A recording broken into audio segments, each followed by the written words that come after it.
พ่องก็ขออนุญาตตัดเหียลัดลิดกิ่งหานกิ่งเหียบ่ฮือมันข้ามไปบ้านเพิ่นบางทีบางครั้งต้นดอกต้นดวงอาจจะปุไปหลายบ้านเพิ่นอนุญาตหน่อยเน้ออันนั้นอันนี้ก็ว่ากันไปอันนี้ก็คือหันเป็นมิตรกับเพื่อนบ้านสร้างศัตรูไม่ดีสร้างมิตรดีที่สุดให้เคารพตามกฎตามตัวบทกฎหมายตามข้อกติกาบางท่านก็อยู่บ้านจัดสรรเนาะบางท่านก็มีท่อระบายน้ำเนี่ยบ้านอื่นก็ท่าไหลเทบ้านตัวเก่าบางทีบ้านตัวเก่าอยู่สุดซอยเนี่ยของขยะปฏิกูลโสโครกทั้งหลายก็ต้องเอาออกมาไว้ที่มันบาดใจนะอย่าไปให้มันเป็นที่น่ารังเกียจของคนอื่นเปิดห้องว่าหน้าตาหน้าเกลียดหน้ากลัวทำตัวหน้าเกลียดนะอันนี้เป็นต้นประการต่อมาช่วยปกป้องรักษาศิลปะวัฒนธรรมและสิ่งแวดล้อมมีสายเข้ามาเนาะเจริญพรว่าจะได้แม่เนาะอ๋อกำลังจัดรายการอยู่เนาะ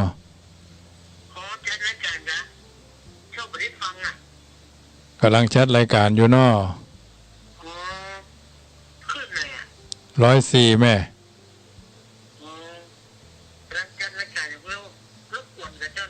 กำลังจัดรายการเดี๋ยวโอกาสเดี๋ยวจบรายการก็นอประมาณ2 ทุ่มเจ้าอันเปิ่นโทรเข้ามาฟังรายการบ่ได้ว่าวิทยุถ้าจะรู้ ช่วยปกป้องรักษาศิลปะวัฒนธรรมพื้นบ้านของเฮาท่านทั้งหลายโมทนากับโยมแม่เรนูก้อนแก้วอันนี้เพิ่นบ่ได้อู้แต่ว่าเพิ่นกำลังใจด้วยการโทรมาเฮาก็เข้าใจอยู่เนาะญาติโยมสาธุชนช่วงนี้ก็โทรเข้ามากันได้แต่ว่าคงจะไม่ได้รับฮู้ว่าท่านโทรเข้ามา1 เสียง 1 สายฐานะแห่งความเป็นพลเมืองที่ดี3ฐานะแห่งความเป็นผู้เอื้ออาทรเมตตามีความหันอกหันใจคนอื่นอกเปิ้นอกเฮาอกเขาอกเราเนาะ2แสดงความมีน้ำใจเปิ้นล้มหายตายจากเปิ้นเจ็บไข้ได้พยาธิเปิ้นไฟไหม้บ้านเปิ้นอะหยังต่ออะหยังยะเปิ้นเอารถมาล้มหน้าบ้านเฮาพ่องเอารถมาจนเสาไฟฟ้าหน้าบ้านเฮาพ่องยะมันบ่ใช่แน่ของอย่างยะบางทีเราอ่อนลูกเด็กเล็กแดงเอารถมาแฉลบเอารถมาพะเลิดบ้านเฮาพ่องเนี่ยเฮาก็ไปหันเปิ้นเฮาก็ช่วยมีน้ำใจแบ่งปันน้ำใจเปิ้นมาถามว่าอันบ้านไอ้กออยู่ที่ไหนฮะเปิ้นลูกขันมานี่ลูกนี่ไปหันจะไปคำว่าบ่โหจะไปคำว่าบ่หันนะก็เดี๋ยวก็จะอู้รายละเอียดต่อแถมนะแสดงความเป็นผู้มีน้ำใจ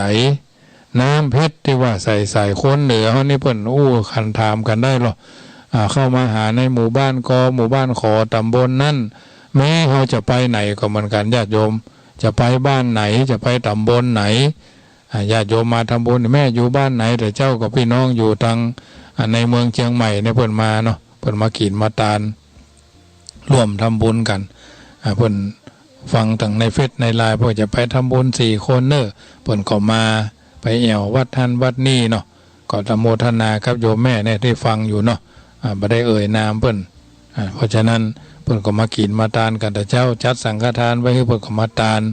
วันนี้เจ้ามาก็ไปตาลขันเข้าถึงอดีตเจ้าอาวาสถึงพ่อถึงแม่ถึงเจ้ากรรมนายเวรพ่อเกิดไม่เกิดวัดที่เคยเป็นทุเจ้าแรกนะวัดแรกเอามีวัดนั้นก็จึงมีวันนี้นะเพราะฉะนั้นแสดงความกตัญญูทุกคนทำได้เหมือนกันหมดไม่ใช่ว่าเอามาว่าเอาอวดดูอวดดีอวดโชว์อวดโก้อวดเกไม่ใช่ญาติโยมอาตมาภาพก็ทำมา10 กว่าปีละนับตั้งแต่เป็นทุเจ้ามาแล้วนะปุ่น2540พุ่นละ2540พุ่นต้นพุ่นน่ะนี่ก็ไปตาลขันเข้ามาคือพ่อคือแม่คือพี่คือน้องพ่อแม่ย่ำเสียเตื้อเข้าไปเอากับเข้ากับป่าไปเหมือนกับเขาไปขอศีลขอพรพุ่นน่ะเปิ้นล้มหายตายจากเขาก็ตาลหาเปิ้นเปิ้นมีกินข้าวเปิ้นอย่างอันยาอี้ไปเอี่ยวหาเปิ้น3 วัน 4 วันก็ไปเนี่ยอันนี้เป็นหน้าที่ของลูกบ่าวคนหนึ่งไปตาลขันเข้าเรียบร้อยยำบุญหยาดน้ำกินตาลหลวงรัตวานี่สวดมนต์3 รอบ 4 รอบนะ สวดเมตตาหลวง3 รอบ 4 รอบเพราะเป็นวันคล้ายวันเกิด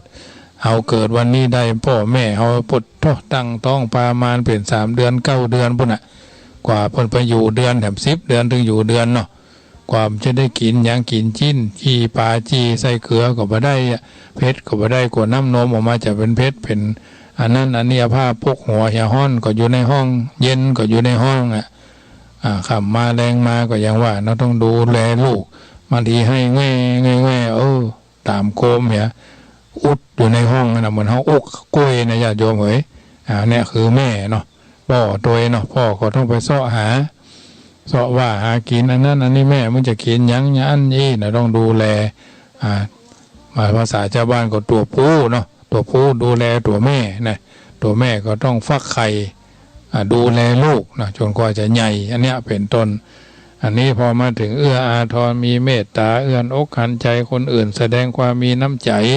แสดงความขอบคุณนะเมื่อผิดพลาดรู้จักกรรมว่าขอโทษเอื้ออภัยแก่คนอื่นเนาะความช่วยเหลือแก่ผู้ตกทุกข์ได้ยากในหมู่บ้านเขาอาจจะมีคนตกทุกข์ได้ยากคือคนยากจนกับคนอยากจนเนี่ยนะถ้าคนอยากจนเนี่ยมันต้องไปสนใจถ้าคนยากจนนี่คือความสนใจเนาะบางทีบางครั้งก็ผู้บังคับบัญชาผู้เป็นผู้นำหมู่บ้านมีความลำเอียงก็มีบางทีบางครั้งเปิ่นแจกข้าวแจกของมีคณะญาติของผู้นำเป็นส่วนใหญ่เนี่ยบริจาคทานตามอัตภาพมี100ก็ทำบุญเนี่ยสัก10 บาทมี10 บาทก็ทำบุญเนี่ยสักบาทเนี่ยมันไม่ใช่ลำบากถ้าเขาจะทำกันนะแต่เขาจะทำหรือไม่แค่นั้นเองบางคนบางท่านโอ้ยบ้านแต่บ้านอยู่ไหนยังหอยติดเคล็ดญาติโยมบางคนนะพอแล้วโอ้ตัดก้อมศีลเปียงคนขี้จี้ในหัวไม่มือง่อมนะหูสั้นเห็นนะญาติโยมหูสั้นเหี่ยปากง่อมเหี่ยพอนะหัวไม่ตีนเหมือนง่อมเหี่ยหัวไม่ตีนหัวไม่มือเล็บตีนเล็บมือนี่ง่อมเหมือนเขาจะกลัวพันเลิศนะญาติโยมคนขี้จี้จะมีลักษณะอย่างนั้นนี่ถือว่าคนตีนยาวมือยาวก็ใจยาวนะอู้ม่วนจาหวานทักทายกันไปเนี่ยคนหันแก่ตัวมันถึงหันแก่ตัวคนหันแก่ส่วนรวมมันก็ถึงหันแก่คนส่วนรวมแม้กระทั่งในวัดก็เหมือนกันบางทีบางครั้งเจ้าอาวาสก็ต้องดูแลลูกวัดผู้ครูบาอาจารย์ก็ต้องดูแลพระเนนเป็นลูกไผ่ล้านไผ่เป็นโลกอย่างเฮียนอย่างสืออะไรอย่างเนี่ยแต่ละตนเป็นยาใดส่วนมากลูกวัดเนี่ยบ่ค่อยดูแลเจ้าอาวาสเท่าใดนักเท่าไม่ค่อยดูแลเท่าไหร่นักนะบางทีบางครั้งก็ยังว่าสมัยยุคขยะข้อมูลปฏิกูลข่าวสารนะมันถึงเป็นแบบเนี้ยมีส่วนร่วมมีความบริจาคทานตามอัตภาพแสดงความยุติธรรมเสมอภาคกันนะได้ทุเรียนมา1 แกนก็แบ่งกินกันคนละกำก็ยังดีเพื่อนว่าใครกินนักคือกินเท่าปลายก้อยใครกินน้อยคือกินเท่าหัวแม่มือเนี่ยอันนี้ความยุติธรรมอาตมาภาพได้มาอย่างมาวันนี้เพื่อนเอารถต้นอินทผลัมมาเนาะประมาณกิโลเป็น500-600ประกาศเพื่อนเอาฝากมาจากวัดลพบุรีวะนะคนบ้านลพบุรีเพื่อนมาตั้งโฮงพริกอยู่ใกล้กับวัดอาตมาภาพเนี่ยนับจากวัดอาตมาภาพไปประมาณเกือบกิโลโยมแม่สง่าจิตผู้กลั่นนะลูกบ่าวเพื่อนเป็นนายพันกรณีครับภัยที่แถวสถานีรถไฟ3 เสนหมออย่างที่เพื่อนฟ้องร้องกันเขาแล้วเพื่อนไปแปลงสวนอินทผลัมอยู่จังหวัดลพบุรีเพื่อนขายหม่อนว่านะกิโล500กันนะญาติโยมละพูนนี่ก็มีอำเภอบ้านโฮงตะกี้โยมแม่มาลีกัลยาเพื่อนแจ้งมาว่าบ้านโฮงนี่กิโล400เขากินสดกันนะญาติโยมวันนี้เพื่อนก็เอามาถวายธรรมาภาพเอาได้มาเขาจะได้เอาถวายคนละ3 กิ่งเนาะกิ่งหนึ่งก็มีเป็น30 แก่นปุ่นตัดคน3 กิ่งเอามันน้อยไปก็เอา3 กิ่งก่อนก็เดี๋ยววันพุธค่อยฮื้อได้ไหมเนาะพระเนนก็ขินบัดจ้างเอาก็ไม่ใช่ว่าอวดหูเนาะเพิ่นก็บอกว่าอย่างนี้นะเขาก็ถามเพิ่นก็มีรายละเอียดเป็นกระดาษแป๊บๆมานะเขาก็ขินแบบนั้นอินทผลัมโยมบรรดาโยมทั้งหลายก็ช่างซื้อมาฝากเหมือนกันแต่มาก็ฉัน3 แกน4 แกนวันนี้นี่กินเกิน10แล้วญาติโยมไม่ใช่ว่ากินอยู่ฮะนะเพิ่นเอาใส่ตู้เย็นไว้ฉันสดๆในบ่นอมจะเอาสารแห้งนะวัน ก็เลยเอาแจกญาติโยมที่เพิ่นใส่บาตรพ่องเนี่ยเอาแจกกันไปคนละนิดคนละหน่อยอันนี้ถือว่าอินทผลัมสดแต่เจ้าโคนร้านกาแฟหอมละไมมาตาลขันเข้าเอามาทำสี่กิ่งน้อยๆเนาะตัวพี่ฉันก็มันเป็นอะไรยังเขาก็ว่าไปอันนั้นนะเพิ่นเอามาถวายคนวันเกิดคุณดัชสันเสนประมุนก็ฉันนั่นก็ถือว่าได้เอาไปแจกเขาบางทีก็ได้ทุเรียนมาก็แจกบ่เคยเอาว่ากินคนเดียวนะญาติโยมอันนี้ถือว่าเปิ้นเฮาว่าเนกาสีละพะเตสุขังนะกินคนเดียวย่อมไม่ได้รับความสุขบางทีโยมบรรดาโยมพี่ทั้งหลายเพิ่นถวายอย่างมากก็เอามาแบ่งเฉลี่ยกันคนน้อยมีกล่องกับคนน้อย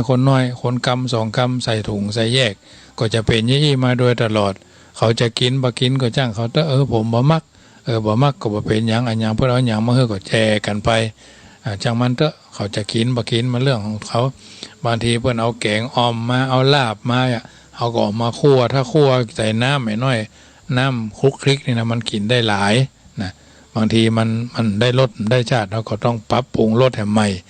อันนี้ก็ถือว่าเป็นส่วนหนึ่งทำด้วยดีมาตลอดบางทีไก่ย่าง5 ดาวมาเนี่ยเพิ่นเอาถวายมาเป็นตัวเนาะ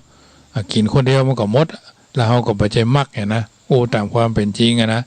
เอามาแกงอ่อมให้เขาพ่องเอามาแกงคั่วพ่องถ้ามาเป็นตัวมาเขาก็เอามาย่างทำกำย่างคือน้ำมันยัดเสร็จเรียบร้อยเราเอามาแกงคั่วเพิ่นห้องว่าหุ่มเนาะหุ่มไก่คือเขากินคือเขาฉันเนาะก็กินแล้วผู้ไม่อร่อยมันก็กินข้าวเลี้ยงเพิ่นว่าเลี้ยงคนหลายเนาะเอาเพชรแถน้อยก็กินกันเยอะๆญาติโยมถ้าใครบ่เคยบ่ทำเข้าไปจ้างแล้วก็น่าแกอยู่นะบางคนก็หวานนำไปเข้าบางคนก็ลู่เซาะหากะข้านอรสดีมันบ่ใช่เรื่องละแต่ก่อนเพิ่นมีแป้งหวานเนาะแต่ก่อนบ่ฮ้อนะแป้งหวานผงชูรสแต่ก่อนนะเดี๋ยวนี้ผงชูรสอายิโนโมโตะนะใส่เหี่ยน้อยเพิ่นฮ้องว่าชูรสมันหวานมันชูรสคือ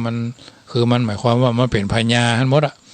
เอาผงชูรสใส่คือแป้งหวานใส่เหี่ยน้อยมันถึงชูรสหมดหมายความว่าสำเร็จแล้วพร้อมที่จะยกแกงออกจากเตาละปดหม้อแกงไว้นะเพิ่นว่าปดหม้อแกงเราก็จะได้ฉันด้วยการกินด้วยการเป็นหมู่เป็นคณะอย่างวันศีลนี่กับข้าวนี่เพิ่นมาใส่บาตรวันพระออกศีลเนี่ยก็จะทำกับข้าวกันที่วัดนะภายเป็นพ่อครัวอาตมานี่แหละเป็นพ่อครัวเก่าแหละพ่อครัวเป็นต้นเป็นประธานเอาแกงแต่ว่าบางทีก็แกงปีพ่องบางทีก็แกงพักอันเนาะอันแยะเนาะที่มันมีบางทีก็คือเนนไปกาด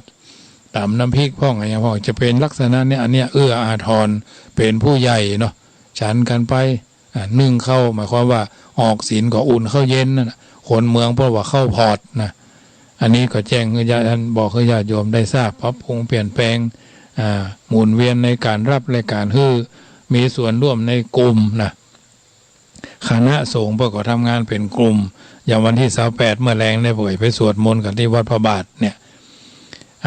3เปิดใจกว้างยอมรับฟังความคิดเห็นของลูกศิษย์ลูกหาตุตัวนั่นเนนตัวนี้บดีอย่าอันอย่าอีก็ว่ามันทำบัดสวดมนต์เอาว่าเตื้อ2เตื้อ3เตื้อก็พอละบ่ต้องไปว่าบ่อยตีละครั้งตอนเจ้าเขาบ่ตีเฮาก็ตีเขาบ่ทำเฮาก็ทำมันไม่ใช่นักหนามันไม่ใช่แบกญาติโยมเหมยถึงวันนี้เขาก็ลูกพ่องบ่ลูกพ่องบางทีบางครั้งหน้าที่ของเฮามันมีอยู่แล้วเจ้าอาวาสต้องดูแลต้องทำวัดสวดมนต์ไผมันบ่จะหามันเป็นแท้เป็นว่าก็ขี้ค้านเหมือนกันแหละแต่เฮาก็ต้องสะดุ้งตื่นบางทีบางครั้งก็โดยภาระในหน้าที่นะยอมรับฟังความคิดเห็นของคนอื่นพี่น้อยพี่นานเคยผ่านสมรภูมิวัดมันนี่มีปัญหาคันที่เคยเป็นผู้บริหารเป็นครูบาอาจารย์มาก็คงจะมีปัญหาคนที่อายุต่ำกว่า50เนี่ยมีปัญหาน้อยเพราะว่าบ่เคยผ่านบัดลัดคิวเนาะบ่กล่าวร้ายคนอื่นโดยขาดความไตร่ตรองเขาว่านะเนี่ยเขาว่าคือเอา5อาหารนับ1ถึง100นะถึงจะเป็นสิ่งที่ดีทานแห่งความเคารพเนี่ยเฮาเป็นผู้น้อยเฮาเป็นผู้เจ้าบวชใหม่เฮาอายุนักก็จริงอยู่ผู้เจ้าที่บวชอายุนักเนี่ยมีปัญหานักเป็นส่วนใหญ่เพราะหยังเคยเป็นครูมาบวชฉันก็จะต้องเป็นครูอยู่หั่นน่ะบางทีมือแข็งเนาะบ่ค่อยยกมือไหวเนี่ยผู้เจ้านี่เพิ่นเอาภาษาว่ากันนะบวชก่อนวันเดียวกันพายุบทสดก่อนพ ไปสำเร็จญาติก่อนกับคนนั้นเป็นพี่นะเป็นเก้าเป็นต้นนะเป็นพี่อ้ายเนาะทัดกันมาทุเจ้าบางตนมาใหม่บ่ค่อยมีมนุษย์สัมพันธ์บัดตักบัดตายเนี่ยไปลงโบสถเพิ่นก็จะถืออาวุโสกันเวลาเพิ่นปวารณาเนี่ยเพิ่นจะเอาอายุตั้งแต่50 พรรษา50 49 48เนี่ยไปจะลงมาเรื่อยๆถ้าว่าถ้าพรรษาพร้อมกันเพิ่นก็จะว่าพร้อมกันอาทิตย์ปวารณาออกพรรษาเหมือนกันอันเนี้ยเพิ่นจะใจว่าสาจะฮู้เลยว่าแยกกันเลยมันแยกกันโดยอัตโนมัติบางตนมาถึงกับพุทธนั่งหัวพุ่นได้บ่ฮู้ไผเป็นเก้าไผเป็นประธานบ่ฮู้มาเป็นเจ้าอาวาสใหม่ได้รับแต่งตั้งมาใหม่แม้ข้าราชการเพิ่นมารับงานใหม่เพิ่นก็ยังมีการคือความเคารพผู้ที่อยู่ก่อนรับงานกันนะอันเนี้ยคือความเคารพคือเกียรติคนอื่นทำตามกฎตามกติกามีความอดทนในความแตกต่างกันในสิ่งที่แตกต่างกันญาติโยมบางคนก็โอ้อย่างอันอย่างอีทุกพี่บ่มีรถกาท่านมาหาบ่มีรถกาก็ซื้อมาตานต้องเขาก็ว่าอย่างเนาะซื้อมาตานแล้วก็จะเอาอยู่กะเวลาจะไปไหนก็จ้างเขากะจ้างเขาไปวันนี้ก็จ้างเขาไปอาตมาภาพนี่จะจ้างรถประจำที่เพิ่นไปส่งไปหั่นไปนี่นะบ่เคยมีคนถวายก็ดีมีคนถวายก็บ่ต้องไปเดือดร้อนมันไม่ใช่มีปัญหามันไม่ใช่เป็นเรื่องเป็นแท้เป็นว่าจ้างเพิ่นเนี้ยเริ่มแรกก็300เนาะงานที่2ก็400งานที่3ก็500งานที่4ก็600ว่าไปเรื่อยๆแหละสตาร์ทแรกมัน500 300อยู่แล้วบางทีน้ำมันโดนถึงขึ้นถึงร่องมันถึงเสียเปรียบอยู่แล้วต้องยอมรับว่าเฮาซื้อน้ำใจบางทีก็ยืมสตางค์เขาไปก่อนนี่ลำจะถามซ้ายนะญาติโยมเพราะฉะนั้นสิ่งต่างๆเหล่านี้ไผเป็นเจ้าอาวาสนี่ฮู้ดีนะถ้าเพิ่นมีรถก็มีปัญหาและมีรถก็ยังว่านะต้องทำความเข้าใจสิ่งต่างๆเหล่านี้มีมารยาทดีบักกล่าวว่าจะยิงยโสโอหังบักกะแนะบะแนะกะแหนกระแทกแดกดันซึ่งกันและกันมีความยำเกรงกันอกกันใจเก่งอกเก่งใจคนนั่นคนนี้นะบ่เบียดเบียนเวลาไปด้วยกันเป็นหมู่เป็นคณะบักกินก่อนหน้าบักกินก็บักกินล่วงหน้าเพื่อนบักกินก่อนเนาะคือความเคารพคือผู้ใหญ่ก่อนพระผู้ใหญ่พระเป็นประธานสงฆ์เพิ่นยังไม่ได้ฉันเตื้ออันนี้ก็รีบฉันฟังฉันก็มีบางทีบางครั้งเป็นเรื่องที่น่าสังเกตวัดเดียวก็ควรจะเป็นผ้าสีเดียวกันหลายวัดเขาบอกว่าแต่ว่าวัดเดียวกลุ่มเดียวกันวัดเจ้าอาวาสสีหยังลูกวัดก็ต้องสีนั่นบัดรัดมีมารยาทบ่เบียดเบียนบ่ข่มขู่บ่ทำร้ายแต่งกายให้สุภาพต่อสถานที่ตามโอกาสและเวลา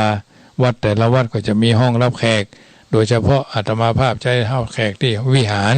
เป็นสถานที่โชว์เนาะหน้าพระประธานควรจะกวาดปัดกวาดเช็ดถูให้เรียบร้อยเนี่ยเปิดวิหารเป็นสถานที่ต้อนรับญาติโยมบ่ต้องเอาไปเข้าในกุฏิเพราะว่ามันเป็นที่มิดชิดรับหูด้วยรับตาด้วยมันจะเป็นที่คอรหาเพราะฉะนั้นเป็นเรื่องที่น่าพึงสังวรนะทานแห่งความรับผิดชอบทำในสิ่งที่ตนต้องทำเจ้าอาวาสพ่อหลวงบ้านหัวหน้าบ้านหัวหน้ากรมหัวหน้ากองทั้งหลายต้องทำตามที่ตนต้องทำมีความบากบั่นพยายามก้าวไปสู่จุดประสงค์ให้ได้มีเหตุมีให้ดีที่สุดนะเสมอนะควบคุมตนให้ได้ถือมีระเบียบวินัยนะมีระเบียบมีวินัยมีเคารพตามลำดับกึดก่อนก่อนทำทุกครั้งก็โดยกึดถึงผลที่จะตวยมาและมีความรับผิดชอบต่อสิ่งที่กระทำและกรรมที่ตนจะได้เอาไว้ฐานเนี่ยคือฐานแห่งความดีวันนี้เป็นวันอาทิตย์เนาะญาติโยมอยู่ทางบ้านกันเป็นส่วนใหญ่เพราะฉะนั้นมีโอกาสก็ได้ปฏิบัตินำไปไต่ตรองฐานแห่งความเป็นผู้น่านับถือฐานแห่งความเป็นพลเมืองดีฐานแห่งความเป็นผู้เอื้ออาทรฐานแห่งความยุติธรรมฐานแห่งความเคารพฐานแห่งความยอมรับนับถือเพราะฉะนั้นรายการเสียงธรรมก่อนรับตาประจำเมื่อค่ำยามแรงของวันนี้ได้บรรยายธรรมะมาก่อนจะเปิดสายหน้าไมค์ก็ประชาสัมพันธ์แห่งกรรมเนอะโดยว่าวัดจังกำตำบลมะกอกอำเภอป่าซางจังหวัดลำพูน วัดอาตมาภาพเป็นเจ้าอาวาสเป็นประธานหน่วยอบรมประชาชนประจำตำบลมะกอกจะได้จัดกิจกรรมงานส่งเสริมศาสนาศิลปะและวัฒนธรรมขึ้นในวันที่31สิงหาภาคเจ้านี่ก็คงจะมีการจำเริญพระพุทธมนต์สื่อโพราชาตาภาคบ่ายก็จะนิมนต์ครูบาอาจารย์มาฮับทักษิณาเมื่อค่ำยามแรงก็จะมีการฟังพระธรรมเทศนาธรรมบรรยายโดยท่านพระครูเจ้าวาดวัดพันแหวนพระครูศิริปริยัติยานุศาสตร์เนาะท่านพระมหาดวงด็อกเตอร์พระมหาดวงจันทร์รองเจ้าคณะอำเภอแม่แจ่มเจ้าวาดวัดพันแหวนเป็นองค์เทศนาธรรมก็ญาติโยมจะเป็นเจ้าภาพร่วมด้วยก็ได้เนอะเจ้าภาพน้ำปันขวดเจ้าภาพก๋วยเตี๋ยวพันถ้วยนะปีแล้วก็อย่างเงี้ยก๋วยเตี๋ยวเนี่ยง่ายดีกินได้ตลอดอุ่นตลอดนะมาถึงก็ยิบเอาน้ำใส่ปรุงรสคนเดียวได้เลยสบายกินแบบคือมันเราจะรับประทานอาหารมื้อนี้ไม่ใช่ความเพลิดเพลินสนุกสนานเพื่อบำรุงร่างกายให้มีร่างกายกำยำแข็งแรงนะถ้าป่าปันกองเงินกองละ29 บาทกองทองกองละ59 บาทกองเพชรกองละ99 บาทขึ้นจะได้ค่อยจะถึงแปลงจะถึงก็น้อมเอิญเจริญพรญาติโยมสาธุชนสำหรับวันที่31สิงหาก็จะได้ขอเมตตาทางวิทยุวัดฝ่ายหินด้วยเนอะกราบเรียนท่านพระครูผ่านมาทางวิทยุเนาะเพิ่นไลน์เข้ามาถามเนาะเมื่อค่ำเนาะเมื่อแรงภาคบ่ายนะตั้งแต่5 โมงไปเนาะช่วงเช้าเดี๋ยวพอทำกรรมแต่ว่าเป็นวันค่ำมันก็จะพักมันก็จะเป็นการเสียเวลาเนาะเพราะว่างานมันขาดช่วงอยู่ช่วงหนึ่งช่วงหลังจากที่เขาจำเริญพระพุทธมนต์ทักษิณาเรียบร้อยแล้วก็มันจะมีทำกรรมกว่า19:30 นาทีก็จะมีการบรรยายธรรมเกิดขึ้นที่วัดจังกรรมปีแล้วนี่เขาตั้งธรรมมหาชาติก็มีเหมือนกันปีนี้นะปุ่นปลายปีพุ่นนะอันนี้ก็กราบเรียนแล้วก็เจริญพรให้ญาติโยมได้ทราบเพราะฉะนั้นมีโอกาสก็กำหนดกฎเกณฑ์กันไว้วันที่31สิงหาจะได้ไปกราบเรียนด้วยตัวบุคคลที่วัดฝ่ายหินทำคำนึ่งช่วงนี้ญาติโยมสาธุชนที่อยู่ทางบ้านกึดจะได้ค่อยจะถึงแปลงจะตึงก็โทรศัพท์เข้ามาได้เนอะวันพุธมาเจ้าเขาก็จะได้ปะกันแหมวันจันทร์นะญาติโยมที่5 ถึง 6 โมงโทรเข้ามาได้เนอะ0861875325 อยู่จุดไหนมงใดฟังแล้วเป็นจะใดพี่นานสารปียมพ่อแผ่นพันแท้นะดอยสะเก็ดอยู่จุดไหนจุดใดก็โทรมาได้ที่0861875325ขออนุโมทนาครับโยมแม่สุกัญญาเนาะมงคลสวรรค์ป่าเป้านอกเป็นเจ้าภาพน้ำดื่ม300 บาทก๋วยเตี๋ยว300 บาทผ้าป่า300 บาทอันนี้โยมแม่แจ้งมาทางวิทยุมาแจ้งมาทางโทรศัพท์ก็ขออนุโมทนาไว้ณที่นี้เนอะหลายคนหลายท่านในวันพุธมาเจ้าก็จะได้ไปแจ้งแห่งกรรมหนึ่งแจ้งไปเป็นระยะบางทีบางครั้งเขาก็จะได้ทราบคือจะได้ค่อยจะถึงแปลงใจตึงก็โทรศัพท์เข้ามาหากันได้0861875325ถือว่าเป็นช่วงแห่งการทำงานบางท่านก็ไปรับประทานอาหารนอกบ้านบางท่านก็อยู่ในบ้านเนาะบางทีก็อู้กันอย่างญาติพี่น้องมานัดแนะญาติมาจากต่างไกลช่วงนี้ผลิตผลตังตะปูนก็เก็บมาลำไยกันนะวันพุธนี้เป็นวันจันทร์ก็เป็นวันโกนเนาะวันที่28ก็เป็นวันเจริญพรขอแด่ใจไว้สาท่านเจ้านะครับขอถวายความเคารพและก็ขอให้ท่านเจ้าเจริญอายุวัฒนะด้วยนะครับที่ได้พบเกิดด้วยนะครับเหมือนกันผมขอให้ท่านเจ้าได้เจริญงอกงามไพบูลย์ในบวรพุทธศาสนาได้สืบทอดอายุศาสนาไปเมินขอให้น้ำธรรมคำสอนที่ท่านเจ้าได้แสดงอันเป็นการแสดงธรรมคือธรรมบรรณาการคือกับศรัทธาทุกคนที่ได้ฟังนะเพื่อได้ปกปักรักษาท่านเจ้าก็คือเจริญอายุวัฒนะยืนยาวนะครับขอแด่ใจไว้สานะครับเจริญพรเหมือนกันเนอะ ครับไหว้สาครั เจ บ ริญพรพ่อแม่ริมแฟนพันธุ์แท้โทรเข้ามาได้เนอตะขี้ตกไปเหลือเวลาแถม8 นาทีมีโอกาสก็โทรเข้ามาเนาะฟังกันไปอู้กันไปเมินไหนโทรก็ได้โลส่งไลน์ส่งเฟซมาก็ได้เนอะเป็นกำลังใจ1 เสียง1 สาย1 กำลังใจแต่ละคนแต่ละท่านว่ามีวันคล้ายวันเกิดโดยเฉพาะท่านที่เกิดปีมะโรงเนาะมากีดมาตานด้วยกันเนอะเจริญพรโยมแป้พ่อแม่ริม ก็มาแต่กาครับผมแฟนพันธุ์แท้ครั แฟน บ พันธุ์แท้แม่ริมเนาะ โตมาตลาดเลยครับเนาะ เป็นกำลังใจเหมือนกัน เหมือนแน่กาคือท่านออกรายการเมินเลยเนาะ ไปเรื่อยๆเนาะจนกว่าจะไม่มีลมหายใจเนาะ แน่กาครับนั่นละ หมดลมก็หมดเฝ้า หมด ยอก ำ ด ลัง ดีครับ ครั เนาะ บอู้กันไปหลายสะเพเหระพ่องเนาะ แน่กาพูดกันไปแน่กาเนาะ มันแก่งแค่เนาะ ครับแก่งแค่ แก่งแค่นี่มันได้หลายอย่างนะอย่างรวมมิตรนะกะ ครับ โมทนาพ่อเนอ ต้นไม้กำลังใจเนอครับ โมทนาโจย ครับนมัสการครับ ของหวานถ้าเฮากินกับอันใดอันหนึ่งเนาะคนเฮาว่าไอติมยังมีท็อกเทลอย่าหลายอย่างหรอมีอันนั้นอันนี้เข้ามามีรสทุเรียนว่ารสอันอย่างก็สตรอเบอรี่ว่ารสขนุนว่ารสวานิลาว่าสปะสเปดเนี่ยเฮาเหมือนกันญาติโยมเอากินรวมมิตรให้มันได้เปรียบอย่าเฮาไปกินอาหารละ30อิ่ม39 บาทเนี่ยนะก่อนเคยปาเนนประกาศแถวเนี่ยจะออกไปทางแม่ริมนี่ทางหมู่บ้านคุณละพันวิวอย่างพวกเนี้ยไปเสาะฉันเข้านะอิ่ม39 บาทให้จะพอมันว่าจะได้เนาะหมายความว่าอิ่มหรอ2 จาน 3 จานเพิ่นก็บอกว่าเพิ่นว่าอิ่มหรอเฮาบ่อิ่มจานหนึ่งคนขี้โลภมันถึงหันญาติโยมขว้างมาได้นะขว้างปั๊บเลยแหละสมมติว่าอิ่ม39เฮาบ่กินบ่หมดบางเวลาเพิ่นคือกินเพิ่นเฮาว่าบุฟเฟ่ต์เราพอสังเกตหรอเวลาเพิ่นมากินข้าวกินอาหารนี่นะคนที่มีมารยาทเพิ่นก็บ่ได้ตักนักกระเดียวมันก็จะได้ตักเพิ่มได้หรอปดถ้าคนหมู่มาหมู่หมาบนะปดถ้ามันดึงกุบกับแหละกินเอาอึกอักแหละ